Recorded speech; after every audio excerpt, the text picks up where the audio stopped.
우리의 믿음의 지경이 넓어지기 원합니다.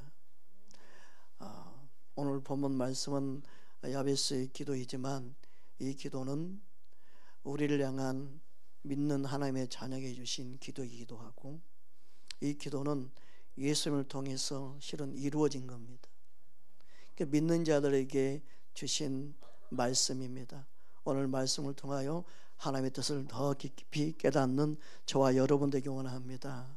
역대상 4장 10절 말씀 다시 한번 보겠습니다. 함께 합독하겠습니다. 야베스가 이스라엘 하나님께 아뢰어 이르되 주께서 내게 복을 주시려거든 나의 지경을 넓히시고 주의 손으로 나를 도우사 나로 환난을 벗어나 내게 근심이 없게 하옵소서 하였더니 하나님이 그가 구하는 것을 허락하셨더라. 아멘. 여기 자세히 보면 주께서 복을 주시려거든 나의 지경을 넓히시고, 이 지경이라는 단어를 보니까 우리의 영역 그리고 경계 그리고 지역 이런 의미입니다. 그러니까 우물 안에 개구리가 되면 안 되고 더 우리가 믿음의 지경을 넓혀야 된다는 거예요. 여러분, 우리가 더 지경을 넓히는 그 믿음 안에 바라보고 소망하는 금년 한 해의 모든 것이 예수님 안에 말씀을 붙잡으면 하나님이 지경은 제한이 없구나, 하나님이 주신 복은 제한적인 게 아니구나. 우리는 세상적인 복만을 추구하고 그게 복의 전부라고 생각하는 경우가 많습니다. 그러나 하나님이 우리에게 주신 복은 우리 이 땅에 보내셔서 우리를 부르시는 그 순간 그 사명을 감당할 수 있도록 각자에게 주신 복이 있습니다. 여러분, 하나님이 아브라함을 부르시고 그에게 복을 허락하셨죠. 너는 복이 될지어다. 옆 사람 인사합시다. 하나님이 당신에게 복이 될지어다 말씀하십니다. 아멘. 창세기 12장 2절 3절 말씀입니다. 함께 보겠습니다. 내가 너로 큰 민족을 이루고 내게 복을 주어 내 이름을 창대하게 하리니 너는 복이 될지어다. 너를 축복하는 자에게는 내가 복을 내리고 너를 저주하는 자에게는 내가 저주하리니 땅의 모든 족속이 너로 말미암아 복을 얻을 것이라 하신지라. 아멘. 그래서 복은 믿는 자들 통해서 복이 이 땅에 풀어지는 거예요. 그래서 교회가 믿는 자들이 욕을 먹으면 이 땅은 소망이 없어요. 망하는 거예요. 믿는 하나님의 자녀들이 복의 통로임을 우리는 믿어야 되고, 세상에서 밟히지 않는 빛과 소금 역할을 감당할 때 이 세상도 복을 받아요. 세상 때문에 교회가 망하는 게 아니고 교회 때문에 세상이 망하는 거예요. 자꾸 세상의 관점으로 보면 안 돼요. 그래서 교회가 하나님의 복의 통로인 하나님의 자녀들이 바르게 쓰면 그들을 축복하시는 거예요. 그래서 믿는 우리는 얼마나 중요한 하나님이 복의 통로로 삼으신지 몰라요. 여러분, 믿는 자가 하나님이 그냥 부르시고 그냥 택한 게 아니에요. 저와 여러분은 하나님의 복의 통로인 줄 믿습니다. 어떤 사람은 이 말씀을 들으면 아브라함에게 하신 말씀이잖아요. 그런데 이 말씀은 아브라함이 믿음의 조상이고 믿는 자들 대신하고 대표하는 사람일 뿐이지, 이 아브라함은 저와 여러분 믿는 자들에게 하신 말씀입니다. 할렐루야. 갈라디아서 3장 9절 말씀입니다. 함께 합독하겠습니다. 그러므로 믿음으로 말미암는 자는 믿음이 있는 아브라함과 함께 복을 받느니라. 아멘. 그래서 아브라함의 복의 약속은 믿는 자들에게 하신 말씀이에요. 믿으십니까? 그래서 갈라디아 3장 14절을 보면 다음같이 말씀하고 있습니다. 함께 보겠습니다. 이는 그리스도 예수 안에서 아브라함의 복이 이방인에게 미치게 하고 또 우리로 하여금 믿음으로 말미암아 성령의 약속을 받게 하려 함이라. 아멘. 이 땅의 모든 복은 복의 근원 되신 하나님께로부터 오는 거예요. 우리는 이 사실을 항상 망각하면 안 돼요. 세상 복 부러워하지 말고 복을 주시는 하나님께 우리는 감사해야 돼요. 복을 주시는 하나님을 바라봐야 돼요. 예수를 믿는데 어떤 사람들은 그런, 제가 신방을 많이 다니고 하잖아요. 호스피스 사역을 하면서 아픈 환자들 찾아다니는데, 어제도 토요일날 보통 목회자들이 신방 안 가는데 저는 환자라면 달려갑니다. 어제도 안산 갔다 오면서 그런 저는 이야기를 들었어요. 믿는데 그 자녀가 갑자기 불의의 사고로 죽었어요. 그럼 대부분이요, 하나님이 했다고 생각을 해요. 그리고 하나님을 원망을 해요. 절대 그러지 않습니다. 어둠이 틈을 타고 온순 마귀가 실족시키고 멸망시키기 위해서 그 생명을 빼앗아간 거예요. 그나마 예수를 믿고 내가 천국에서 만날 수 있다는 소망을 갖고 있다면 그걸 이길 수 있는 힘이 있는데, 믿음이 약해지고 대부분이 하나님 원망하고 하나님을 떠나버립니다. 제 동생이 29살 호주에 유학 가서 죽었어요. 저 뒤에 어머님이 계시지만 호주에 가서 장례를 치르고 왔습니다. 근데 하나님이 강호 담대하게 하셔서 우는 게 아니라 거기 있는 분들을 위로하고 왔어요. 위로하고 왔는데 한국에 와서 슬픔의 장면인데 얼마나 내 마음이 슬퍼지는지. 참 와서 이제 많이 운 거예요. 근데 하나님 왜 이렇게 마음이 슬픈지 모르겠다고. 동생이 예수 믿어 천국 가 있는 걸 아는데도 이렇게 슬프냐고. 그러니까 주님이 너 슬픈 거 이겨라. 그걸 물리쳐야 된다. 이 땅에 사는 것이 더 그에게 유익한 것 같지만 내게 있는 게 더 유익하기에 내가 불렀단다. 인간적으로는 미련이 있고 인간적으로는 아픔이 있지만 내게 있는 것이 더 행복하단다. 아무리 이 세상이 좋아도 나와 함께 있는 게 더 큰 복이란다. 그 주님의 음성이 들려지는 순간 내 안에 슬픔이 사라지고 사라졌어요. 그리고 나서 지금까지 운 적이 없어요. 내가 빨리 예수 열심히 믿고 사명 감당하고 천국에서 동생 만날 날을 기다려야지. 그렇게 바뀌었어요. 여러분, 이 세상은 잠시 잠깐입니다. 어둠들이 어때 역사할지 모릅니다. 하나님이 생명을 빼앗아갔다 그렇게 생각하지 마십시오. 무한 비행기 사고도 하나님이 그 생명을 앗아갔다, 절대 믿는 사람은 그렇게 말하면 안 됩니다. 온순 마귀는 죽이는 자, 멸망시키는 자입니다. 온순 마귀는 우리에게 기쁨을, 생명을 빼앗아가는 자입니다. 하나님 원망하지 말고 온순 마귀를 제발 원망하십시오. 하나님 우리에게 생명을 주러 오셨습니다. 하나님 우리를 살리러 오셨습니다. 하나님은 그 누구보다도 이 땅의 모든 하나님의 자녀들이 행복하기를 원하십니다. 우리는 온순 마귀에 속으면 안 됩니다. 우리는 살아계신 하나님, 그리고 그분이 얼마나 우리를 사랑하시고 우리가 행복하게 원하시는지 우리는 그 아버지의 마음을 알아야 될 줄 믿습니다. 모든 복은 하나님께로부터 온 줄 믿습니다. 시편 72편 17절에 19절 말씀입니다. 함께 합독하겠습니다. 그의 이름이 영구하며 그의 이름이 해와 같이 장구하리로다. 사람들이 그로 말미암아 복을 받으리니 모든 민족이 다 그를 복되다 하리로다. 홀로 기이한 일들을 행하시는 여호와 하나님, 곧 이스라엘의 하나님을 찬송하며 그 영화로운 이름을 영원히 찬송할지어다. 온 땅에 그의 영광이 충만할지어다. 아멘, 아멘. 여기 따따블 아멘이 있습니다. 여러분, 말씀에 아멘 달 때 한 번만 달지 말고 두 번 다시기 바랍니다. 이 따따블 아멘이 성경에 5군데 정도 나옵니다. 근데 하나님을 송축하는 찬양하는 거기에 3번 시편에 나오고요. 나머지 2군데는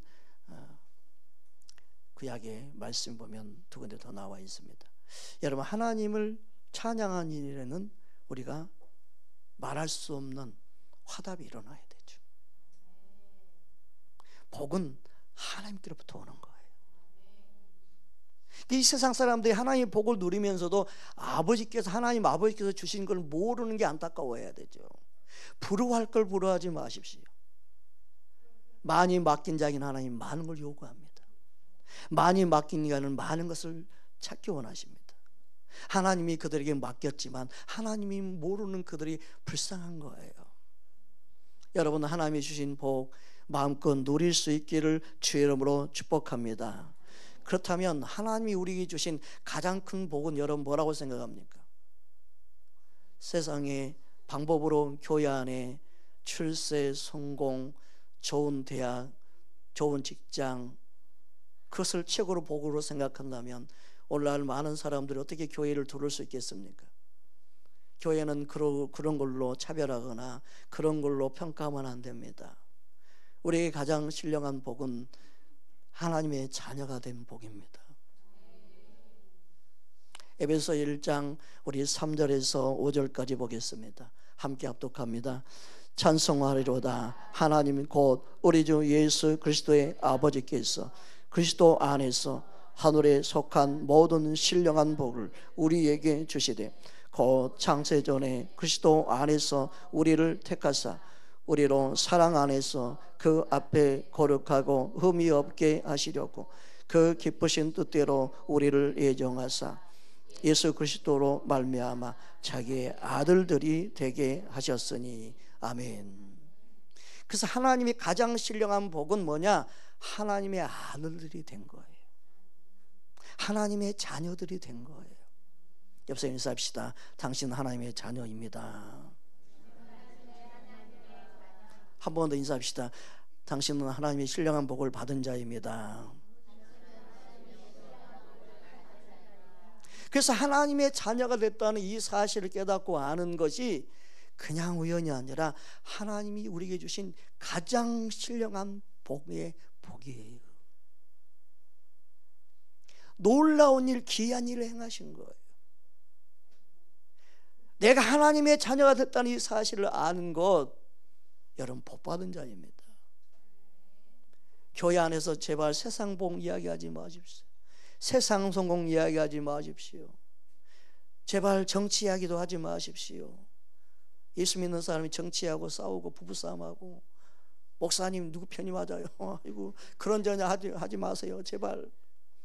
이 땅의 왕, 나의 왕은 예수님뿐입니다. 저와 여러분의 왕은 예수님뿐입니다. 이 땅에 몸을 두고 살고 있지만 우리가 사는 하늘나라를 바라보며 우리는 살아야 될 줄 믿습니다.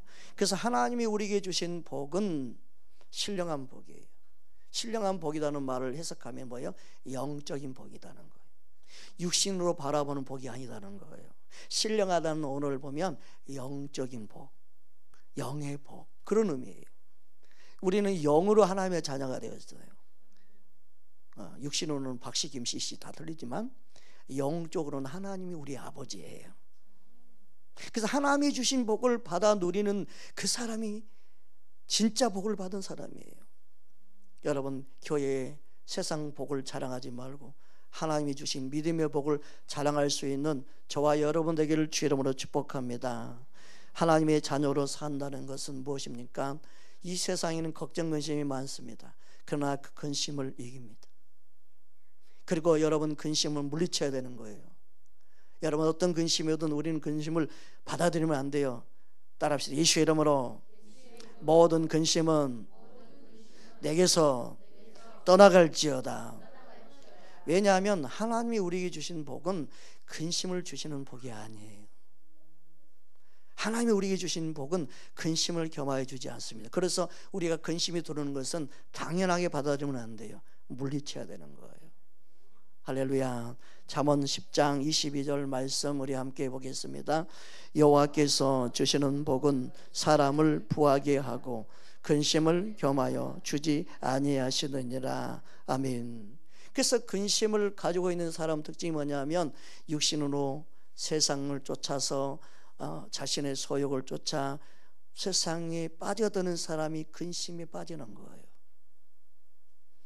주님을 찾고 주님을 추구하고 주님께로 가까이 나온 사람은요, 근심 걱정을 다 이길 수 있고 물리칠 수 있어요. 여러분이 세상을 쫓아가면 쫓아갈수록 근심에 쌓입니다. 우리는 주님을 가까이 하는 게 복이 된 줄 믿습니다. 영적인 하나님의 사람들은요, 주님을 가까이 하는 거예요. 우리 안에 걱정, 근심을 주 앞에 넣으면 다 떠나가고 평안이 임하는 줄 믿습니다. 그래서 잠언에 보면 근심이 누구에게 있느냐, 잠언 23장 보겠습니다. 29절 30절 말씀입니다. 함께 합독하겠습니다. 재앙이 누구에게 있느냐, 근심이 누구에게 있느냐, 분쟁이 누구에게 있느냐, 원망이 누구에게 있느냐, 까닭 없는 상처가 누구에게 있느냐, 붉은 눈이 누구에게 있느냐, 술에 잠긴 자에게 있고 혼합한 술을 구하러 다니는 자에게 있느니라. 여기서 술은 의미로 상징적 의미이기도 하고 실제이기도 하지만 상징의 의미는 뭐예요? 세상 술에 취해 있는 사람들을 말하는 거예요. 세상에 취해 있는 사람들은 술을 찾아 다니는 사람과 똑같이 자신의 야망, 욕심, 정욕을 쫓아 사는 사람들은 근심이 멈추지 않습니다. 항상 근심에 시달립니다. 많이 가지고 있는 만큼 근심에 매달리고 근심에 자신을 상하게 만드는 거예요. 그래서 모든 근심은 뼈까지 상하게 한다고 그랬잖아요. 여러분, 우리는 근심을 다 내려놓기를 바랍니다. 근심을 내려놓는 방법이 뭐예요? 기도하는 겁니다. 믿음을 주께 맡기는 겁니다. 너 염려를 주께 맡기라 그랬습니다. 우리 걱정, 근심을 주께 맡기면 주님이 돌볼 줄 믿습니다. 주님이 함께 하시고 그 은혜를 부어주셔서 마음의 글씨대 평강으로 함께 하심을 믿습니다. 그래서 믿음에 부여한 자는 바로 근심을 바꾸는 거예요.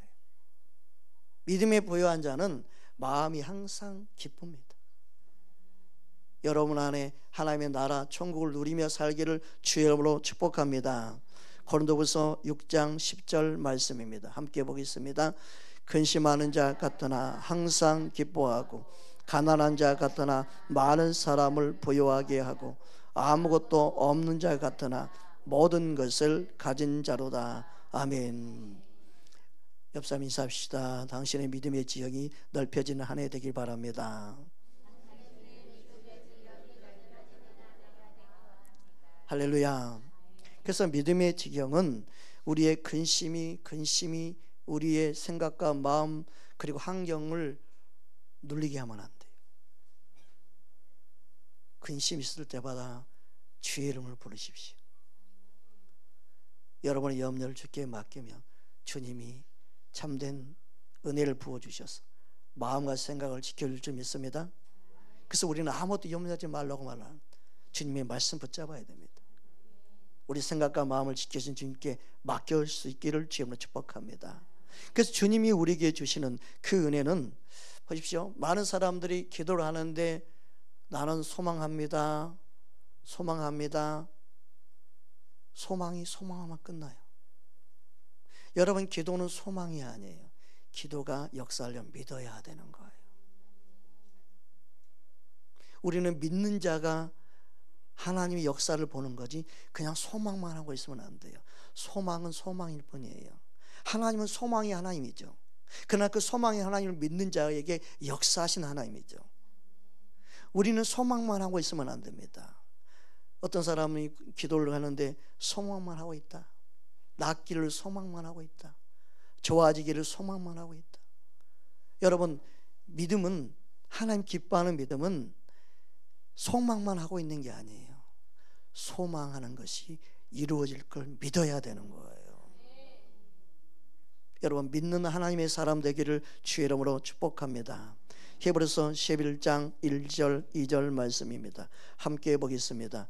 믿음은 바라는 것들의 실상이요 보이지 않는 것들의 증거니 선진들이 이로써 증거를 얻느니라. 아멘. 그래서 믿는 자에게 하나님이 역사하는 거예요. 하나님 믿는 자에게 하나님이 지금도 일하시는 거예요. 믿는 저와 여러분 되기를 주의 이름으로 축복합니다. 그래서 믿는 자에게 능치 못함이 없는 거예요. 소망하는 자에게 능치 못함이 없다고 말씀한 적이 없어요. 믿음은 바라는 것, 소망하는 것이 실상이 되는 믿음이에요. 할렐루야. 믿음은 소망만 하고 있다 이렇게 말씀한 게 성경에 없어요. 믿음은 바라는 것이 실상이 되게 하는 거예요. 믿음은 하나님이 일하게 하시는 거예요. 그래서 믿는 자에게 능치 못함이 없지 소망하는 자에게 능치 못함이 없는 게 아니에요. 여러분, 소망과 믿음을 바꿔야 됩니다. 소망하지 말고 믿음 생활은 그렇게 하면 좋겠다가 아니라 우리는 하나님이 살아계심을 믿는 자가 되어야 됩니다. 할렐루야. 마가복음 9장 23절 말씀 보겠습니다. 함께 합독하겠습니다. 예수께서 이르시되 할 수 있거든이 무슨 말이냐, 믿는 자에게는 능히 하지 못할 일이 없느니라 하시니. 아멘. 하나님이 찾는 사람은 믿는 자예요. 지금도 하나님이 일하시고 역사하시고 표적을 일으키는 사람이 누구냐? 믿는 자예요. 마가복음 16장 말씀입니다. 우리 17절 18절 말씀 보겠습니다. 믿는 자들에게는 이런 표적이 따르리니 곧 그들이 내 이름으로 귀신을 쫓아내며 새 방언을 말하며 뱀을 집어 올리며 무슨 독을 마실지라도 해를 받지 아니하며 병든 사람에게 손을 얹은즉 나으리라 하시더라. 아멘. 그래서 주님이 우리에게 항상 질문하는 게 뭐냐? 믿는 자예요. 우리는 그냥 교회만 다니고 예배만 드리는 것에 우리는 전부라고 생각하면 안 되고, 우리는 하나님의 살아계심을 믿느냐, 그분의 말씀을 믿느냐, 믿는 자로 있어야 합니다. 저와 여러분의 믿음이 믿는 자가 되기를 원합니다. 주님이 우리에게 원하는 것은 믿는 믿음을 갖는 겁니다. 할렐루야. 요한복음 11장 25절 26절 말씀 보겠습니다. 함께 합독하겠습니다. 예수께서 이르시되 나는 부활이요 생명이니 나를 믿는 자는 죽어도 살겠고 무릇 살아서 나를 믿는 자는 영원히 죽지 아니하리니 이것을 내가 믿느냐. 이처럼 믿는 것이 중요합니다. 여기서 믿는다는 것은 누굴 믿는 거예요? 목사를 믿는 게 아니에요. 예수님을 믿는 거예요. 사람 그 누구도 우리는 믿음의 대상이 아니에요. 믿는 사람들 왜 정치인들을 믿으세요? 우리가 믿는다 그 믿음은요, 예수님밖에 없어야 돼요. 제발 좀 사람 이야기 그만하고 목회 이야기 그만하고 예수님 이야기만 하십시다. 우리는 믿음의 대상은 예수님 뿐이에요. 예수님만 믿고 따르는 게 진짜 믿음입니다. 그래서 믿는다는 것은, 예수님 믿는다는 것은 뭐예요? 하나님 말씀을 믿는 겁니다. 하나님 말씀은 선한 능력, 하나님의 지경을 넓히도록 역사하는 거예요. 그러니까 지경을 넓힌다는 건 뭐예요? 그의 영향력을 넓힌다. 그가 더 많은 도움을 줄 수 있는 자가 되는 거예요. 우리는 믿음의 지경을 넓혀서 하나님의 살아계심을 나타내는 그 통로가 되어야 되고, 하나님의 살아계심을 나타내는 우리의 삶의 영역이 넓어지기를 원하는 거예요. 할렐루야. 여러분, 하나님 말씀을 믿을 때만 그 말씀이 우리 안에 역사하고 생명으로 능력으로 살리는 영으로 하나님의 성령의 역사한 줄 믿습니다. 그래서 우리는 말씀을 붙잡는 자가 되어야 돼요. 하나님 말씀에서는 저와 여러분 되기를 원합니다. 디모데후서 3장 16절 17절 말씀입니다. 함께 보겠습니다. 모든 성경은 하나님의 감동으로 된 것으로 교훈과 책망과 바르게 함과 의로 교육하기에 유익하니 이는 하나님의 사람으로 온전하게 하며 모든 선한 일을 행할 능력을 갖추게 하려 함이라. 그래서 하나님의 말씀이 우리가 듣고 들으면 들을수록 하나님이 원하는 선한 능력을 행할 수 있는 사람이 되게 하는 거예요. 말씀을 배워서 지식으로 쌓아서 제자 훈련 받은 게 중요한 게 아니고 선한 능력을 행하는 사람이 되는 거예요. 여러분, 선한 능력을 행하는 예수님을 닮은 자 되기를 주의 이름으로 축복합니다. 그러므로 하나님 말씀은 살아있기 때문에 능력으로 역사하게 하시고, 하나님 말씀은 살아있기 때문에 선한 능력을 행하게 하고, 하나님 말씀은 살아있기 때문에 듣는 자 안에 받아들인 자 안에서 하나님이 일하시는 믿음의 지경이 넓혀지게 만드는 거예요. 여러분, 하나님 말씀을 그냥 듣는 데만 만족하지 말고 하나님 말씀을 먹어서 소화시켜서 여러분의 것으로 만들 수 있기를 주 이름으로 축복합니다. 베드로전서 1장 23절 말씀입니다. 함께 보겠습니다. 너희가 거듭난 것은 썩어질 씨로 된 것이 아니요 썩지 아니할 씨로 된 것이니 살아있고 항상 있는 하나님의 말씀으로 되었느니라. 아멘. 하나님 말씀은 살아있습니다. 저와 여러분이 거듭난 게요, 살아있는 말씀 때문입니다. 그래서 믿음이 왜 안 자랄까 고민하지 말고 살아있는 말씀을 먹지 않아서 그렇구나. 믿음이 자랄 수 있는 방법은 살아있는 말씀을 먹는 것뿐이구나. 할렐루야. 여러분, 병 하나 낫기 위해서 약 먹잖아요. 우리는 구약 신약을 먹어야 됩니다. 목사가 먹어야 할 약은요, 신약 구약이면 충분합니다. 할렐루야. 말씀을 먹으면 내 영이 변화되고 거듭나고 살아있는 말씀이 영이요 생명이기 때문에 저와 여러분을 살리고 남습니다. 여러분, 하나님 말씀으로 먹는 자가 거듭난 하나님의 사람이죠. 하나님의 사람으로 말씀을 날마다 맛있게 먹을 수 있기를 주 이름으로 축복합니다. 그래서 하나님 말씀을 들을 때 믿음이 자라요. 하나님 말씀을 먹어야 믿음이 자랍니다. 하나님 말씀은 우리를 살리는 영이고 생명이기 때문에 하나님의 말씀을 먹는 금년 한 해 되기를 주 이름으로 축복합니다. 그러니까 말씀을 먹으면 믿음의 지형이 넓어집니다. 할렐루야. 이번 주부터 말씀 열심히 읽고 듣고 말씀을 마음에 새길 수 있기를 주 이름으로 축복합니다. 어떤 분은 말씀을 열심히 듣고 있는데 믿음이 안 자란다, 그런 분도 있더라고요. 로마서 10장 17절 말씀 우리 함께 보겠습니다. 함께 합독합니다. 그러므로 믿음은 들음에서 나오며 들음은 그리스도의 말씀으로 말미암았느니라. 이 들음이란 말은 헬라어로 에코에라는 단어입니다. 이 오늘을 찾아보면 이 단어가 어디서 유래됐냐면 듣고 깨달음이라는 에코에라는 단어에서 유래된 단어예요. 지금 뭐냐면 말씀을 듣는다는 것은 깨달을 때까지 듣는 거예요. 그냥 내가 들었으니까 내가 믿음이 자라겠지, 아니에요.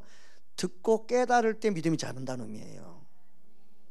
저와 여러분 말씀을 들을 때 아는 것이 아니라 깨달아서 내 마음에 새겨지고 먹어져야 돼요.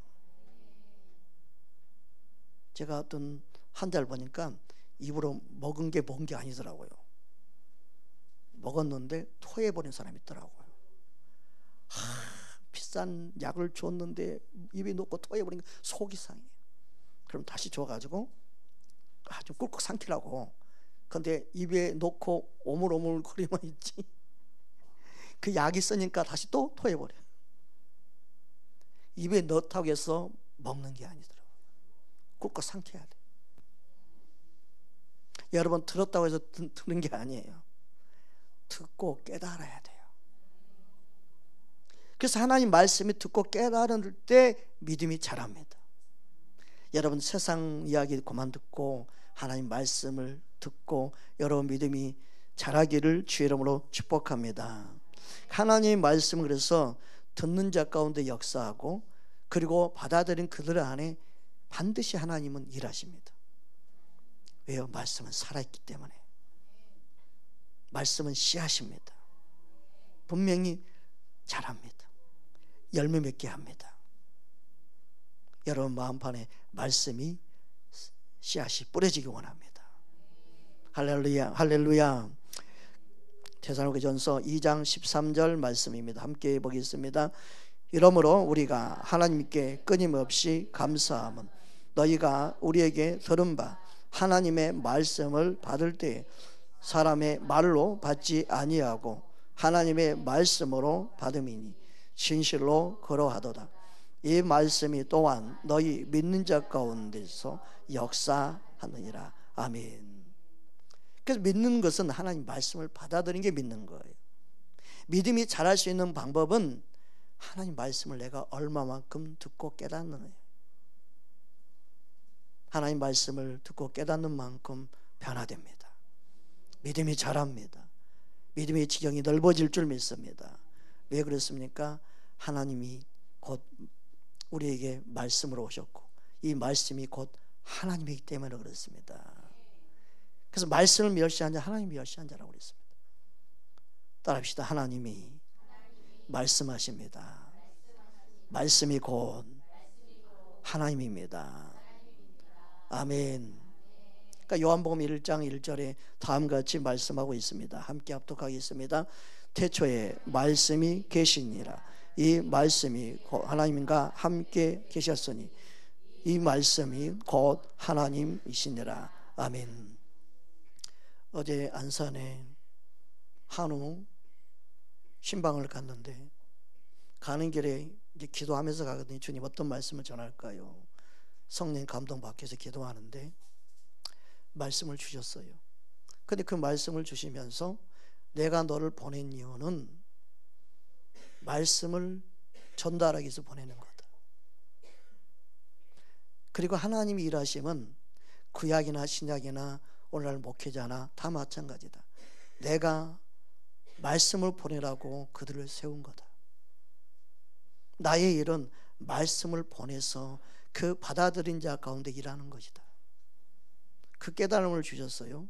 맨날 전하는 말씀인데 하나님 그 깨달음을 주셨습니다. 그래서 그 말씀을 나누고 갔는데 그게 시편 107편 19절에서 21절 말씀입니다. 우리 함께 보겠습니다.